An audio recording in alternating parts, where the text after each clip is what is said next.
Hello दोस्तों, मैं Mayank abstract IAS से आप सबका स्वागत करता हूं। दोस्तों, यह एंशिएंट हिस्ट्री की 4th क्लास है। हम लोग 4 क्लासेस कर चुके हैं और आज का टॉपिक है जैनिज़्म। आज हम लोग जैन धर्म के ऊपर चर्चा करेंगे और उसको यूपीएससी की दृष्टि से पढ़ेंगे, क्योंकि यूपीएससी में जो है ये काफ़ी इम्पोर्टेंट टॉपिक है। तो आइए स्टार्ट करते हैं बिना देर किए हुए। तो आज का टॉपिक है हम लोगों का जैन धर्म। ठीक है दोस्तों, तो देखते हैं कि जैन धर्म कैसे राइज हुआ, क्यों आया जैन धर्म। ठीक है, उसके कुछ कारणों पर चर्चा करते हैं। फर्स्ट रीजन है वैदिक धर्म अत्यधिक कर्म कांड बन गया था। यानी दोस्तों, जो हम लोगों ने लेटर ऋग्वैदिक पीरियड में पढ़ा था कि लोग ढोंग ढकोसला में पड़ गए थे और बलि देना चालू कर दिया था उन्होंने बहुत ज़्यादा, और अंधविश्वास ज़्यादा बढ़ गया था। तो ये एक रीज़न था। तो उससे दूर कर होने के लिए एक ऐसे धर्म की ज़रूरत थी जो इन सब में विश्वास न रखती हो और लोगों को जोड़ के रखती हो। तो एक रीज़न ये था। दूसरा सबसे महत्वपूर्ण रीज़न था वर्ण व्यवस्था। यानी जो हमारा समाज था 4 वर्णों में बटा हुआ था: ब्राह्मण, क्षत्रिय, वैश्य और शूद्र। दोस्तों, ये क्या था कि ब्राह्मण जो था सबसे ऊपर का कास्ट था, और क्षत्रिय उसके नीचे का, और वैश्य उसके नीचे का, और शूद्र उसके नीचे का। तो ब्राह्मण का काम क्या था? पूजा पाठ करना, और क्षत्रियों को सलाह देना। मंत्रिपरिषद में ब्राह्मणों का प्रभुत्व ज़्यादा था। और क्षत्रिय का काम क्या था? राज करना और जो है लोगों की सुरक्षा उच्छा करना। ठीक है दोस्तों, इन दोनों पर कोई टैक्स नहीं था। ये लोग टैक्स नहीं देते थे, कर नहीं देते थे। और ये सबसे महत्वपूर्ण वर्ग था वैश्य। तो वैश्य क्या करते थे? ये व्यापार करते थे दोस्तों। ठीक है दोस्तों, ये करते थे व्यापार, और ये लोग कर देते थे क्षत्रिय को। और ये दोनों जो है कर का फायदा उठाते थे ये लोग। और शूद्र जो थे सबसे शोषित समाज था, सबसे शोषित वर्ग था। इनका काम था इन तीनों का सेवा करना।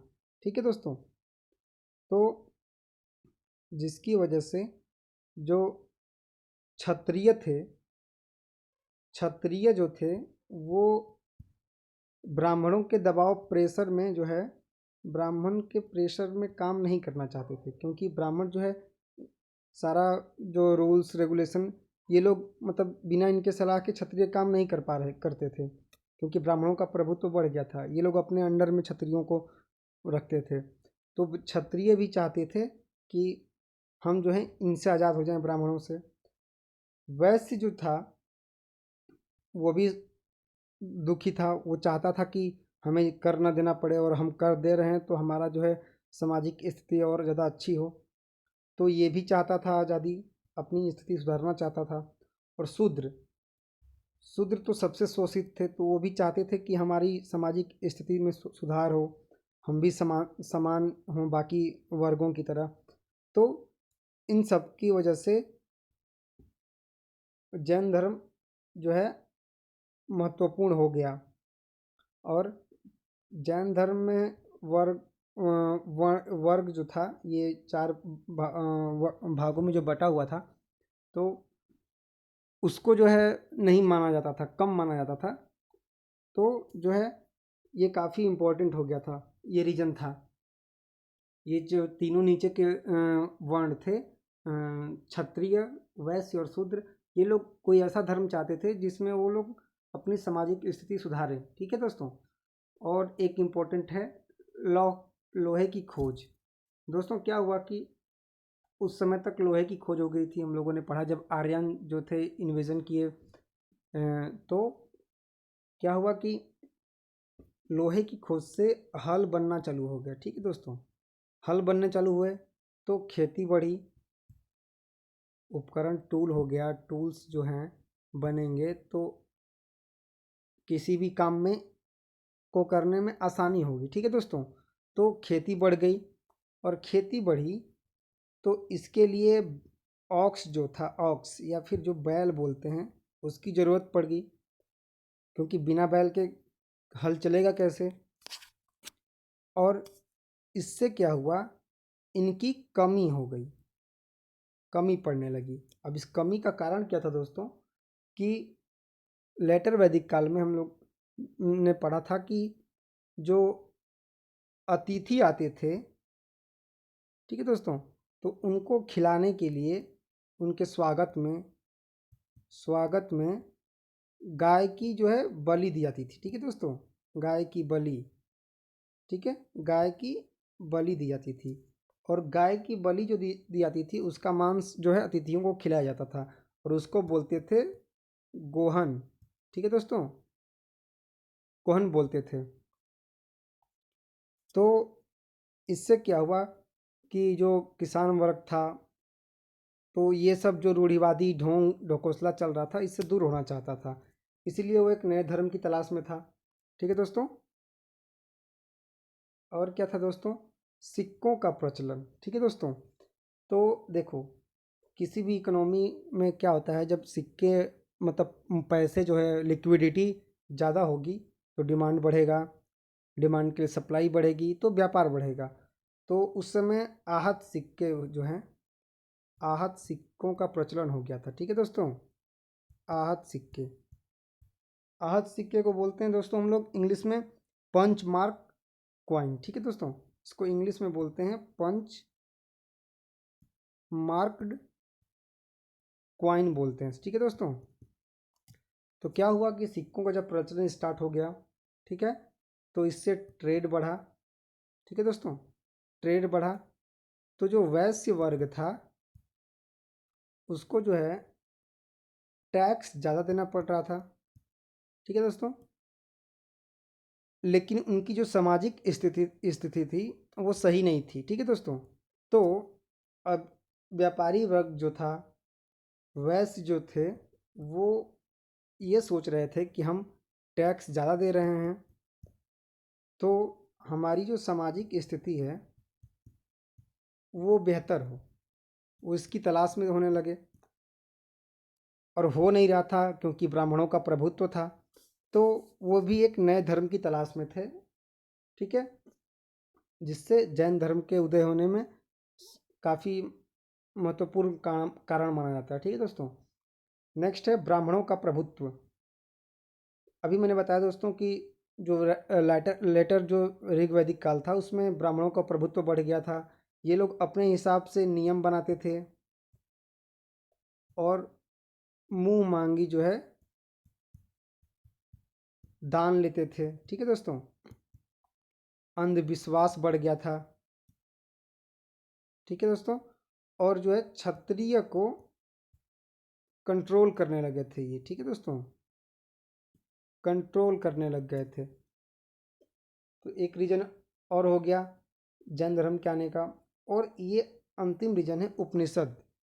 क्या हुआ दोस्तों, जो वेद पुराण थे, उपनिषद, इसकी भाषा जो थी दोस्तों संस्कृत थी, और जो काफ़ी कठिन थी। आम आम जो बोलचाल की भाषा होती है, आम बोलचाल की जो भाषा होती है वो दूसरी थी।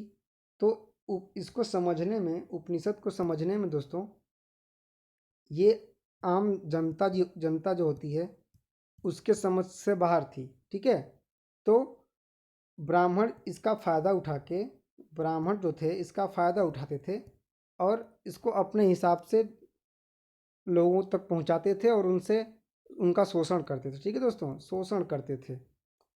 तो ये भी एक रीज़न था। आइए फिर नेक्स्ट देखते हैं कि जैन धर्म के जो कारण तो पता चल गया कि क्यों आया, उसको इसके कुछ ओरिजिन देख लेते हैं कि कब से ये स्टार्ट हुआ। तो दोस्तों, जैन धर्म 6वीं शताब्दी ईसा पूर्व में प्रमुखता से आया, यानी 600 BC। मतलब हम लेटर ऋग्वैदिक काल जब ख़त्म होता है 1000 से 600 ईसा पूर्व में, तो 600 से ये स्टार्ट होता है। जब भगवान महावीर ने धर्म को प्रचार किया तो ये ज़्यादा बढ़ गया। ठीक है दोस्तों, इस क्योंकि जैन धर्म बहुत ही पुराना प्राचीन है दोस्तों, ठीक है, बहुत ही प्राचीन है, ठीक है। लेटर वैदिक काल में ही स्टार्ट हो गया था, लेकिन जो ये अपने पीक पे जो है, इसका सबसे ज़्यादा प्रचार जो है महावीर के समय में हुआ, ठीक है दोस्तों, महावीर के समय में हुआ, ठीक। और इसमें क्या लिखा है, 24 महान तीर्थंकर हुए। इसमें जो जिस मेन जो होता है शिक्षक, उसको तीर्थंकर बोलते हैं, जिसको ज्ञान की प्राप्ति हो जाती है। इसमें 24 हुए और सबसे अंतिम थे महावीर, ठीक है दोस्तों। और जैन शब्द का अर्थ क्या होता है, ये जो है शब्द जीना या फिर जैन से लिया गया है, जिसका अर्थ होता है विजेता, ठीक है दोस्तों, जिसने अपने इंद्रियों पे सारे जो है हर चीज पे विजय पा ली हो। और सबसे पहले जो तीर्थंकर थे ऋषभनाथ थे, ठीक है दोस्तों। सबको समझ में आ गया? और समझ में आ गया तो कमेंट में लिखें यस। नेक्स्ट देखते हैं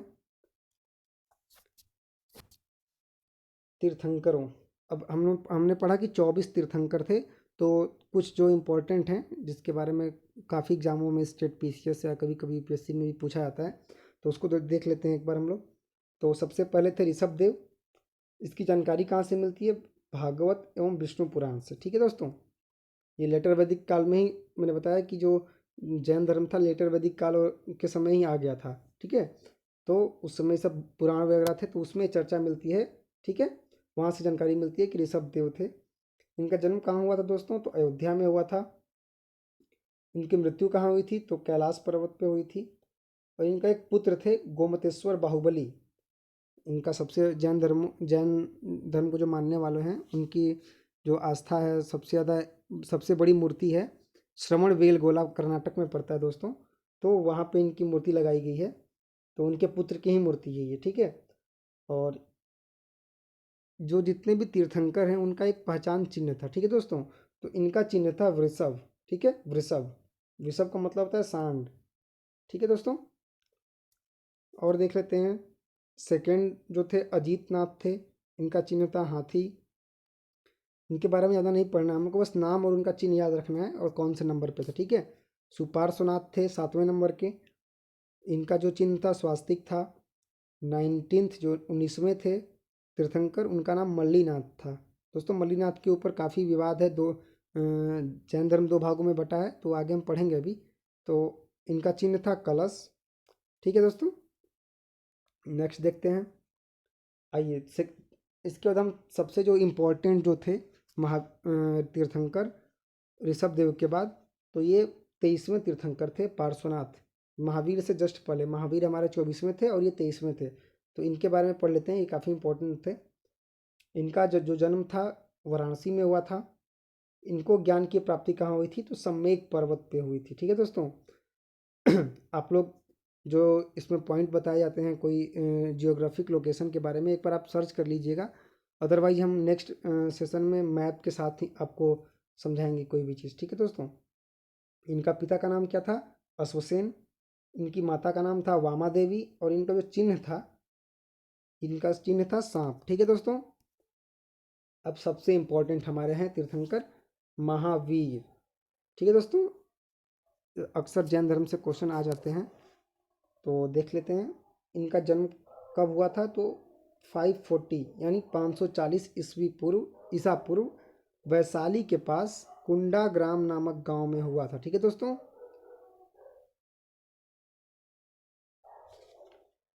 इनको ज्ञान की प्राप्ति दोस्तों कहाँ हुई थी,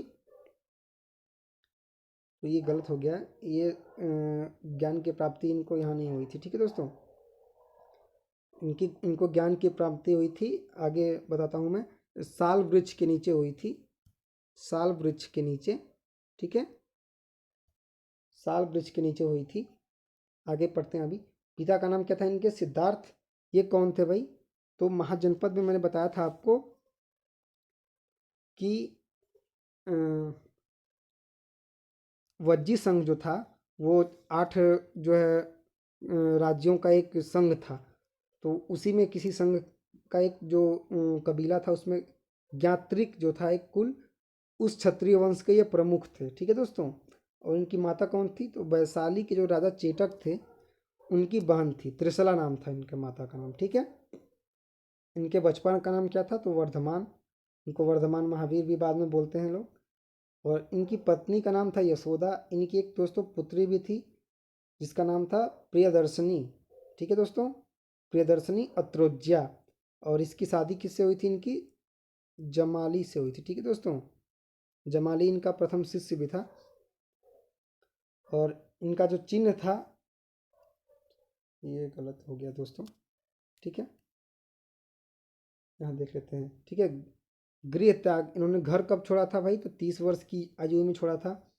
और 12 वर्ष के बाद 42 वर्ष की उम्र में रिजुपालिका नदी के किनारे जृंभिक गांव पड़ता है, वहीं पे साल वृक्ष के नीचे इनको कैवल्य, कैवल्य के दोस्तों होता है ज्ञान मिल जाना। ठीक है, पूर्ण पूर्ण ज्ञान की प्राप्ति को कैवल्य बोलते हैं। ठीक है दोस्तों, तो इनको ज्ञान की प्राप्ति हुई थी साल वृक्ष के नीचे। ठीक है, इनकी मृत्यु कब हुई थी? तो 468 BC पावापुरी में हुई थी।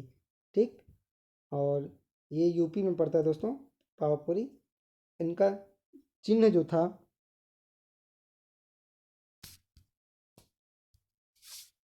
चिन्ह के बारे में जान लेते हैं दोस्तों, एक मिनट। इनका चिन्ह दोस्तों सांप नहीं था दोस्तों, इसके बारे में थोड़ा देख लेते हैं। अभी सांप नहीं था, सिंह था। ठीक है दोस्तों, सिंह था। ठीक, तो हम देखते हैं कि ये जो थे क्षत्रिय थे। जितने भी तीर्थंकर हुए हैं जैन धर्म में, वो ज़्यादातर क्षत्रिय वंश थे। ठीक है दोस्तों, तो हम देख सकते हैं कि ब्राह्मणों के प्रभुत्व को से मतलब निराश होकर उनको कम करने के लिए ये क्षत्रिय, इन्होंने अपना एक धर्म बनाना स्टार्ट किया था। तो ठीक है दोस्तों, तो पार्श्वनाथ भी एक क्षत्रिय ही थे। आइए आगे देखते हैं। अब जैन धर्म के कुछ सिद्धांत, टीनेट्स ऑफ जैनिज्म, काफ़ी इंपॉर्टेंट है, ये सब परीक्षा में ज़्यादा पूछे जाते हैं। तो पहला सिद्धांत इन लोगों का पढ़ लेते हैं कि ईश्वर के अस्तित्व को मान्यता दी थी इन्होंने। ये मानते थे कि ईश्वर होते हैं, लेकिन सबसे इम्पोर्टेंट पॉइंट है, लेकिन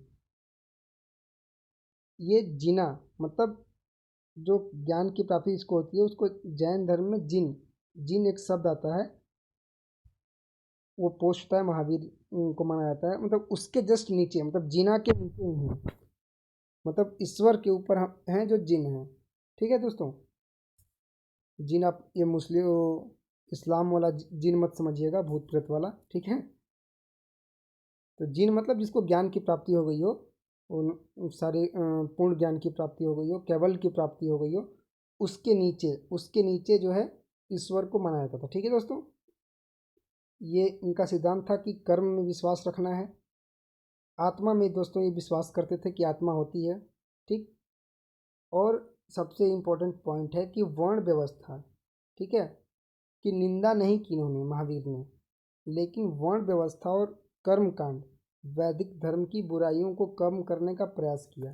मतलब जो लेटर वैदिक पीरियड में जो ये सब हुए थे, ढोंग कर्म कांड जो बढ़ गए थे, इसको जो है कम करने का प्रयास किए इन्होंने, इसका प्रतिपादन किया। ठीक है दोस्तों, महावीर के अनुसार एक व्यक्ति उच्च या निम्न वर्ण में पैदा होता है, जो पिछले जन्म में पापों या गुणों के परिणाम स्वरूप होता है। इस प्रकार जैन धर्म आत्मा के पारगमन और कर्म के सिद्धांत में विश्वास करता है।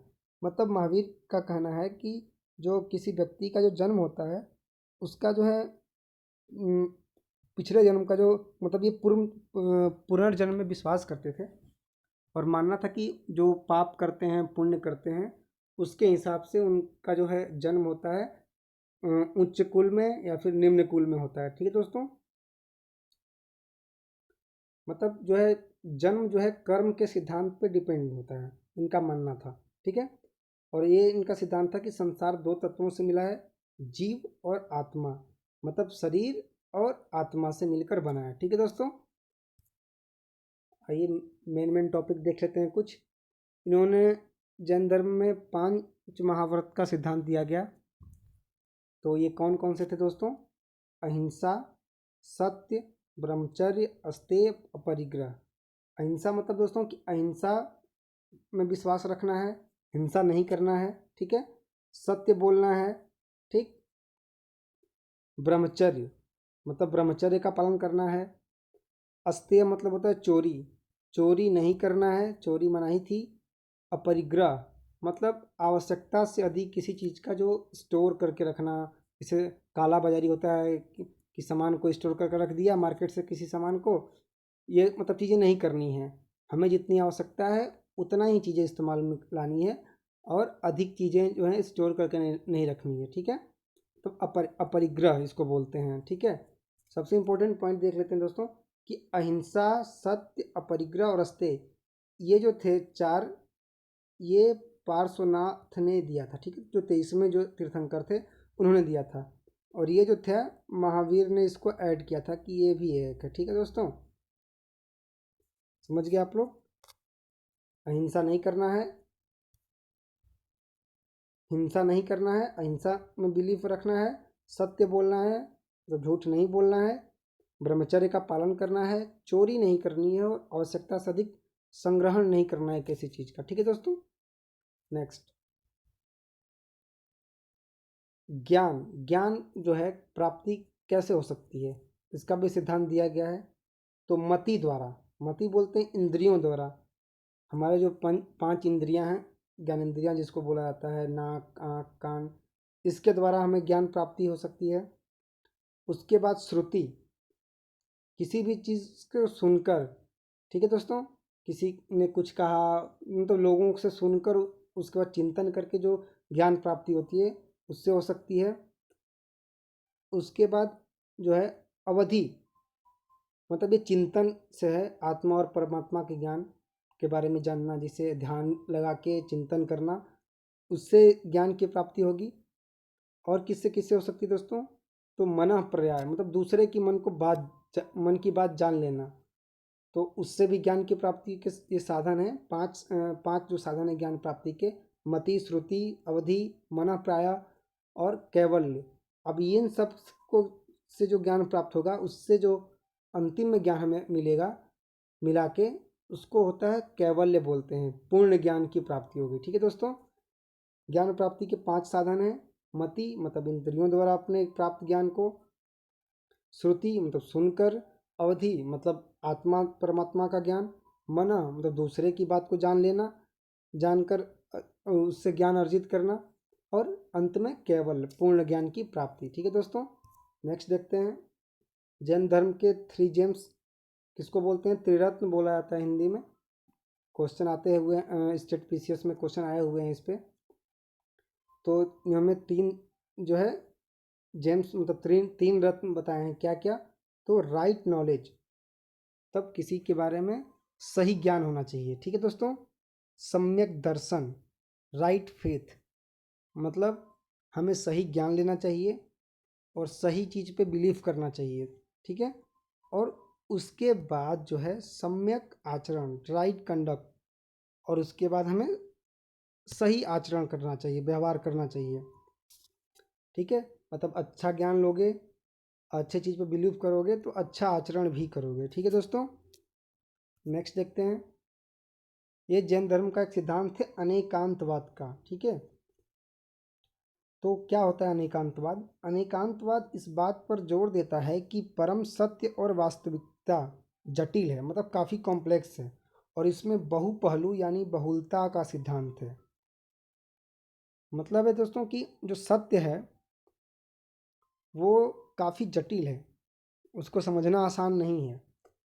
इसको समझ लेते हैं, emphasis that the ultimate truth and reality is complex, ठीक है दोस्तों, जटिल है, and has multiple aspect that is theory of plurality, the बहुलता का सिद्धांत है। इसको हम समझने के लिए एक छोटी सी कहानी सुनाता हूँ आपको, कि 3 दोस्त थे, ठीक है दोस्तों। तो तीनों जो है अंधे थे। तो अंधे क्या थे, मतलब काफ़ी समझदार थे, और वो जानना चाह रहे थे कि अंधे लोग कैसे किसी चीज़ का अनुभव करते हैं, जानते हैं।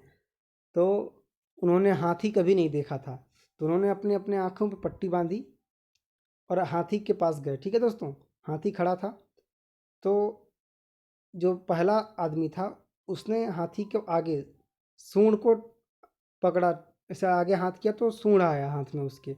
तो हाथी को उसने टच किया सूंड को, तो बोला कि ये जो है हाथी जो है सांप जैसी हो सकती है, ठीक है, हाथी का आकार सांप जैसा है, ठीक है, उसने ऐसा बोला, क्योंकि देखा तो है नहीं, हाथ से स्पर्श करके बता रहा है। और दूसरा जो व्यक्ति था,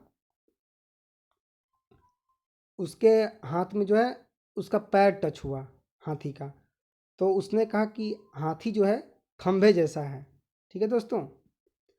और जो तीसरा था वो हाथी के पीछे खड़ा था, तो उसने जब हाथ आगे बढ़ाया तो उसके हाथ में हाथी की पूंछ आई। तो तीसरे व्यक्ति ने कहा कि हाथी जो है रस्सी जैसा है।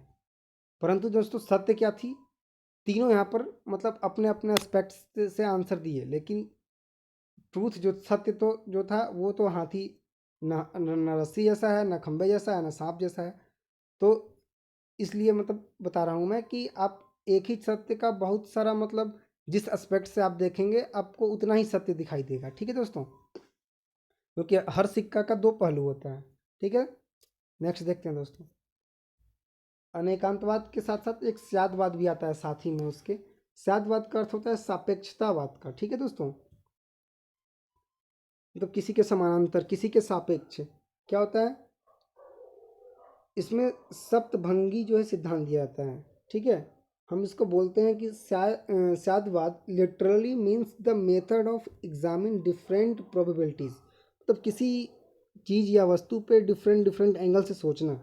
जैसे कोई वस्तु है, नहीं है और नहीं, कन्फ्यूजन अंदर विचार जो होती है, कहा नहीं जा सकता कि है कि नहीं है किंतु कहा नहीं जा सकता, नहीं है और कहा नहीं जा सकता, और है नहीं और कहा नहीं जा सकता।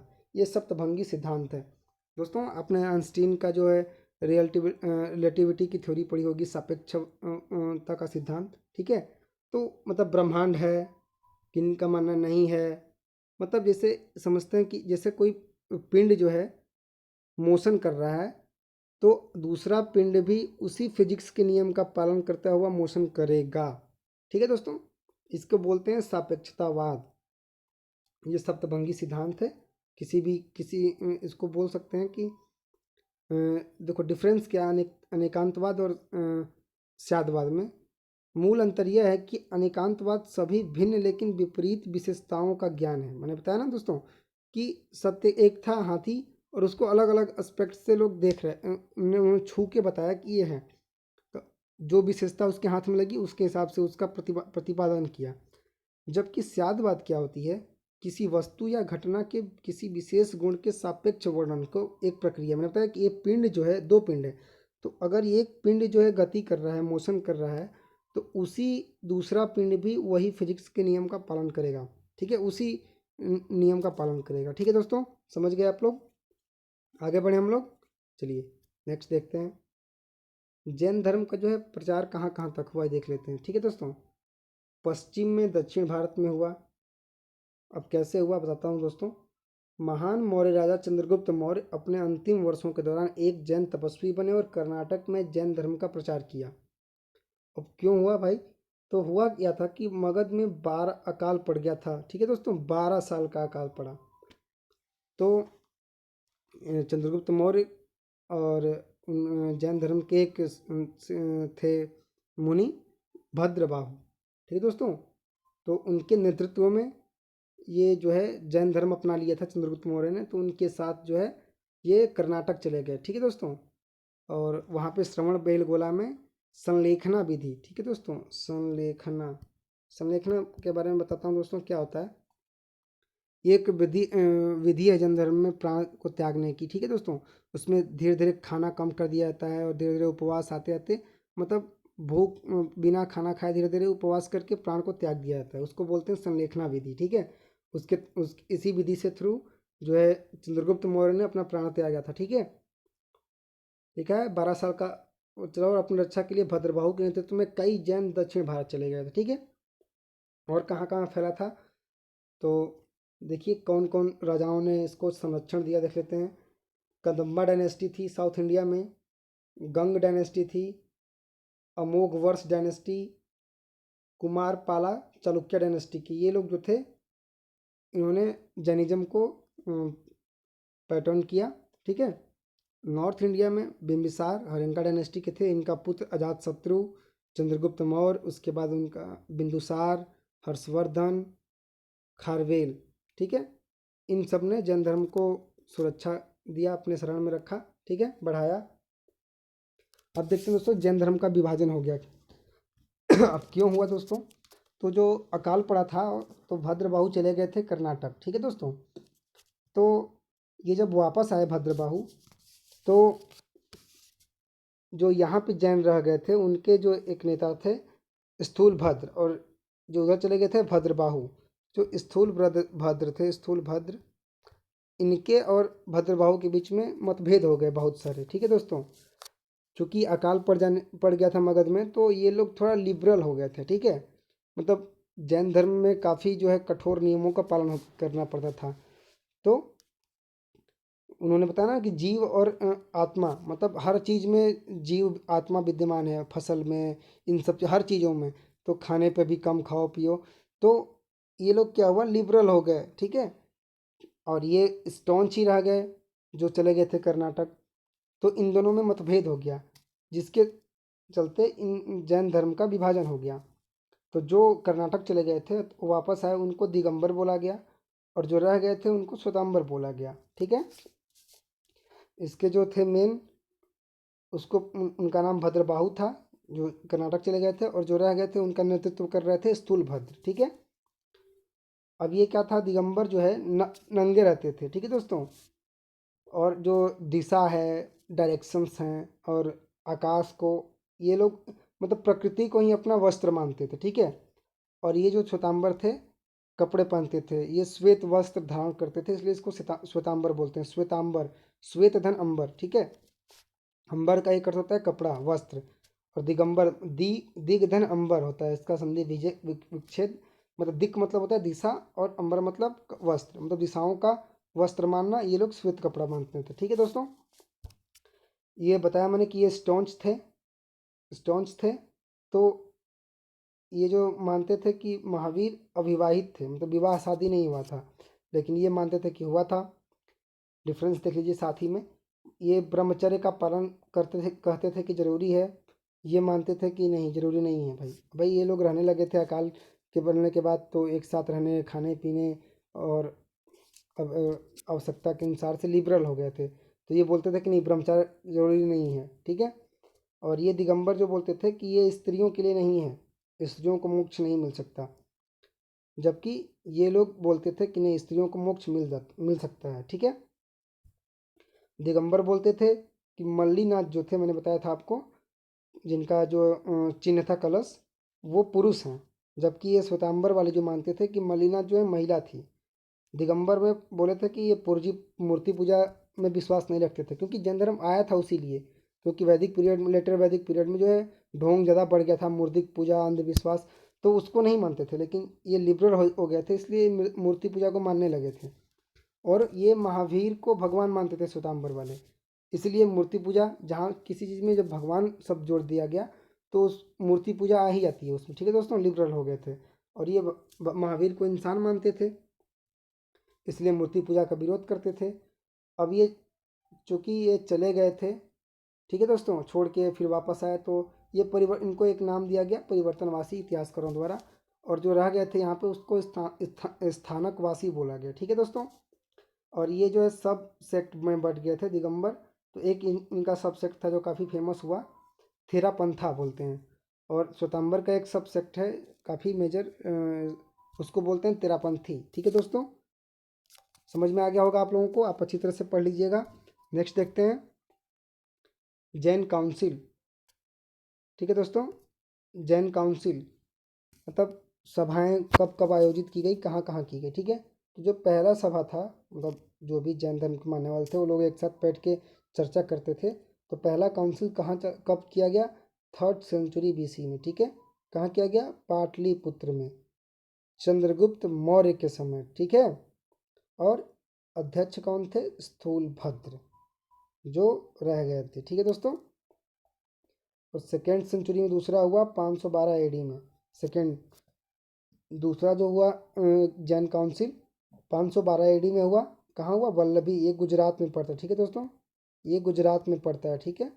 और इसके जो अध्यक्ष बने थे, प्रेसिडेंट, देवाद्री क्षमाश्रवा। ठीक है, अब किसके समय में हुआ ये आप लोग एक बार ढूंढिएगा, मुझे तो नहीं मिला है। ठीक है, नेक्स्ट देखते हैं, कुछ जैन आर्किटेक्चर के बारे में देख लेते हैं। तो इसके कुछ आर्ट हैं, जैन केप्स मतलब गुफा, स्टैचू, मूर्ति, मूर्ति हो गया दोस्तों, ये मूर्ति, गुफा और मंदिर। ठीक है, 3 भागों में बांट दिए हैं, आपको आसानी होगी। तो कभी कभी पूछ लेता है ये प्रीलिम्स में क्वेश्चन कि ये जो है जैन से रिलेटेड जो गुफा मंदिर है कहाँ पे स्थित है, या फिर मैच कराने के लिए आ जाता है। तो देख लेते हैं कहाँ कहाँ पे है। तो गुफा जो केव आर्ट है कहाँ पे, एलोरा केव्स है, केव नंबर 30 से 35। एलोरा में बौद्धिज्म और जैनिज्म और हिंदू धर्म तीनों से मिले हुए हैं अलग अलग गुफाओं में। तो जो गुफा नंबर केव नंबर 30 से 35 है वो जो है जैन धर्म से रिलेटेड है। ठीक है, ये कहाँ पड़ता है, महाराष्ट्र में पड़ता है। एक है मंगी तुंगी केव, ये भी महाराष्ट्र में पड़ता है। गजपतनाथ केव जो है ये भी महाराष्ट्र में पड़ता है। उदयगिरी खंडगिरी केव्स ये उड़ीसा में पड़ता है। एक हाथी गुम्बा केव है, ये भी जैन से रिलेटेड है, ये उड़ीसा में पड़ता है। और सित्ता नवसाल केव है जो तमिलनाडु में पड़ता है। ठीक है दोस्तों, याद कर लीजिएगा आप लोग, ये काफ़ी क्वेश्चन आते हैं कभी कभी मैच कराने के लिए, तो सिंपल है, याद कर लीजिएगा आप लोग। मूर्ति पूजा में देखते हैं दोस्तों। तो मूर्ति कौन कौन से कहाँ कहाँ पे है, तो स्टैचू ऑफ अहिंसा ऋषभनाथ की मूर्ति बनी है। ठीक है दोस्तों, कहाँ पे है, तो मंगी तुंगी हिल्स महाराष्ट्र पे बन है। आप एक बार गूगल खोल के पिक्चर्स देख लीजिएगा। ठीक है, और सेकेंड है गोमतेश्वर बाहुबली, मैंने बताया आपको पहले कि ऋषभ देव के जो हैं पुत्र थे, इनकी मूर्ति श्रवण बेलगोला कर्नाटक में बनाई गई है, और इनका अभिषेक भी होता है 12 साल, पिछले वर्ष जनवरी में इनका अभिषेक हुआ था। ठीक है दोस्तों, और देखते हैं हम टेम्पल कहाँ कहाँ जैन मंदिर हैं। तो दिलवाड़ा टेम्पल आपने सुना होगा, माउंट आबू में पड़ता है, राजस्थान में, काफ़ी फेमस है। गूगल पे फोटो देखिएगा, काफ़ी अच्छा आर्ट किया गया है। या फिर हम आर्ट एंड कल्चर जब पढ़ेंगे तो थोड़ा सा उसमें भी बताएंगे आपको, आर्ट एंड कल्चर का ये पार्ट है। ठीक है दोस्तों, ये आर्ट एंड कल्चर का पार्ट है। ठीक है दोस्तों, तो ये बहुत ज़रूरी है आप लोगों के लिए। और सेकेंड टेम्पल का है गिरनार एंड पलिताना टेम्पल, जो है गुजरात में पड़ता है, और मुक्तगिरी टेम्पल महाराष्ट्र में पड़ता है। ठीक है दोस्तों, कुछ जैन लिटरेचर के बारे में देख लेते हैं। रिटन इन मेनी लैंग्वेजेस, प्राकृत भाषा, संस्कृत और अपभ्रंश, कन्नड़, अर्धमगध। वैसे तो बहुत सारे भाषाओं में लिखा गया है, तो ये मेन है। तो सबसे पहले प्राकृत भाषा थी, और संस्कृत वैदिक पीरियड में चल ही रहा था दोस्तों। अपभ्रंश मतलब लोकल जो भाषा थी, और मतलब मिला जुला प्राकृत और संस्कृत का। और कन्नड़ में दोस्तों, क्योंकि साउथ इंडिया में चला गया था, जैन धर्म का प्रसार हुआ था, तो वहाँ उस भाषा में भी लिखे गए हैं। और अर्ध मगधी, ये मगध में बोली जाने वाली भाषा थी, जो लोकल ग्रामीण लोग बोलते थे। मैंने बताया था दोस्तों कि जो उपनिषद था संस्कृत में था, जो आम लोग नहीं पढ़ पाते थे, जिससे उसके बारे में जान नहीं पाते थे, तो जो ब्राह्मण थे अपने हिसाब से इंटरप्रेट करके लोगों से का शोषण करते थे। तो इनकी जो साहित्य हुए, उन्होंने आम बोलचाल की भाषा में लिखा, जिससे जो है कि लोगों को आसानी हो समझने में। ठीक है, इसलिए काफ़ी पॉपुलर हुआ। और कुछ जो इम्पोर्टेंट हैं उसको बोला जाता है अगम, जो प्राचीन जैन ग्रंथ हैं उनको अगम बोला जाता है। ठीक है दोस्तों, तो इसको डिवाइड किया गया है। तो पहला है 14 पूर्ण, बोलते हैं 14 पूर्ण, तब पूर्ण जो है 14 लिखा गया है, उसमें जो है संघ के बारे में। ठीक है दोस्तों, संघ के बारे में बताया गया है। और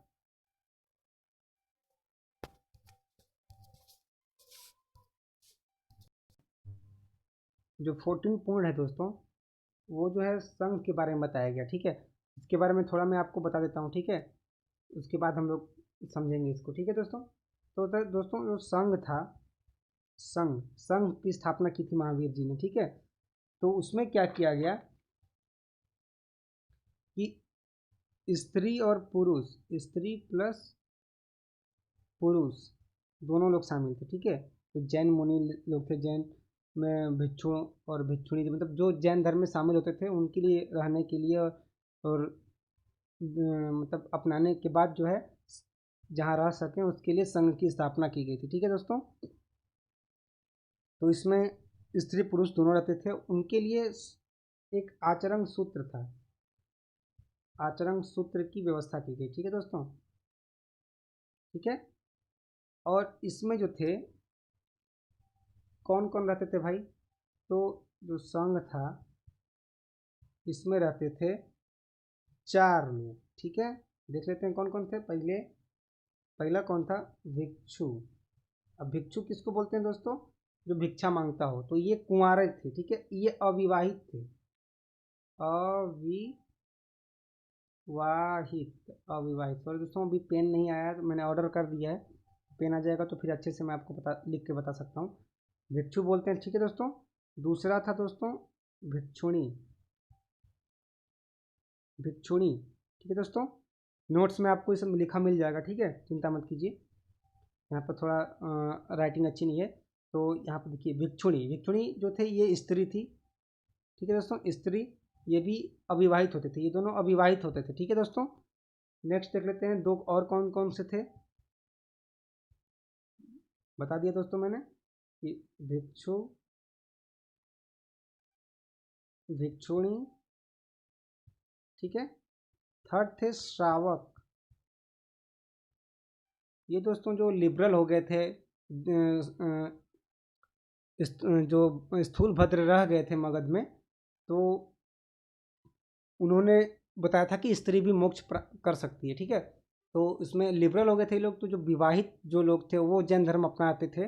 तो जो रहने वाले कहाँ रहते थे, उनको जो पुरुष होते थे, विवाहित पुरुष को श्रावक बोलते थे। ठीक है दोस्तों, और जो स्त्री होती थी उसको श्राविका। ठीक है, इसको साफ लिख देता हूँ एक बार, देखिए श्राविका, श्राविका। ठीक है, तो जो स्त्रियां होती थी विवाहित, उसको जो बोला जाता था श्राविका। तो ये लोग रहते थे। ठीक है, तो आइए हम अब समझ गए आप लोग कि 4 लोग रहते थे, भिक्षु, भिक्षुणी, जो भिक्षा उक्षा मांगते थे, तो ये अविवाहित थे। श्रावक श्राविका भी काम करते थे, ये लोग देखभाल करते थे संघ की। तो ये जो विवाहित थे। ठीक है, समझ में आ गया। अब इसके बारे में थोड़ा समझ लेते हैं कि जो ये ओरिजिनल जो है जैन टेक्स्ट है वो अर्धमगधी भाषा में लिखा गया। ठीक है दोस्तों, पहला 14 पूर्ण, इसमें संघ के बारे में जानकारी दी गई है। ठीक है दोस्तों, संघ के बारे में जानकारी दी गई है। दूसरा है 12 अंग, इसमें जो संघ के सिद्धांत हैं, सिद्धांत प्रिंसिपल्स, उसके बारे में लिखा गया है। इसमें क्या किया गया है, एक्सप्लेनेशन दिया गया। ठीक है दोस्तों, एक्सप्लेनेशन है किसका, सिद्धांतों का। ठीक है, सिद्धांतों का मतलब इसमें है संघ सिद्धांत, सिद्धांत इसका है एक्सप्लेनेशन। और इसमें क्या है, 10 प्रकरण जो है दोस्तों, 10 प्रकरण में जो है परिशिष्ट, मतलब इन सब का सार। ठीक है, मतलब सारे जो तीनों हैं ऊपर के, उनका मतलब एक कंक्लूजन टाइप का इसमें लिखा गया है। और सबसे इम्पोर्टेंट है छेद सूत्र बोलते हैं। ठीक है, 6 छेद सूत्र। इसमें क्या है दोस्तों, छेद सूत्र में जो भिक्षुक थे, ठीक है, जो पुरुष थे भिक्षुक, उनके रहन सहन, खान पान, तो कैसे रहेंगे, उनके लिए रूल्स थे। ठीक है, रूल्स। और इसमें मूल सूत्र में जो भिक्षुणी थी उनके लिए मूल सूत्र थे। ठीक है दोस्तों, तो ये दोनों थे रूल्स के लिए। ठीक है, याद कर लीजिएगा, रूल्स के लिए थे। पहला ये क्या था, ये मेल के लिए था, ये फीमेल, मतलब ये भिक्षु और ये भिक्षुणी, इनके लिए था। ठीक है, कुछ और अन्य जैन टेक्स्ट हैं, समझ में आ गया होगा दोस्तों। अन्य जैन टेक्स्ट हैं भगवती सूत्र, ये इसमें जैन मुनियों का जितने भी हुए हैं उनका जीवन चरित्र लिखा गया है। महावीर के साथ साथ महावीर का भी लिखा गया है। ठीक है, कल्प सूत्र है, इसमें जैन धर्म का जो इतिहास है प्रारंभिक, उसको लिखा गया है, किसके द्वारा, भद्रबाहु द्वारा संस्कृत में लिखा गया। ठीक है दोस्तों, ये है परिशिष्ट पर्वन, ये भी एक जैन टेक्स्ट है, ये हेमचंद्र सूरी द्वारा लिखा गया है। ठीक है, 10 प्रकरण में बताया परिशिष्ट की चर्चा की गई है, ठीक है, शिष्ट की, ठीक है, उसी की यहाँ बात किया गया है इसमें, ठीक है। नेक्स्ट देख लेते हैं इम्पोर्टेंट कि आज की दुनिया में जैन विचारधारा की प्रासंगिकता क्या है, ठीक है दोस्तों। आज की दुनिया में जैन जो है विचारधारा, उसकी प्रासंगिकता मतलब relevance of Jain ideology in today's world. देखते हैं पहला क्या है, अहिंसा का सिद्धांत, ठीक है। समाज में लंबे समय तक शांति प्राप्त करने के लिए आज की परमाणु की दुनिया में ज़रूरी है। आज देखेंगे दोस्तों सारे कंट्री के पास परमाणु एटॉमिक पावर बन गए हैं, ठीक है दोस्तों। तो जो एटॉमिक पावर बन गए हैं तो शांति बहाल करने के लिए ये अहिंसा का सिद्धांत काफ़ी रिलेवेंस होता प्रतीत होता है। सेकंड है, अहिंसा की अवधारणा बढ़ती हिंसा और आतंकवाद का मुकाबला करने में भी मदद कर सकती है। सिंपल सी बात समझ रहे होंगे आप लोग, इसमें आतंकवाद टेररिज्म कितना बढ़ रहा है, तो उसमें अहिंसा की भावना काफ़ी मदद कर सकती है, जो गांधी जी की विचारधारा भी थी, सत्य और अहिंसा, ठीक है दोस्तों।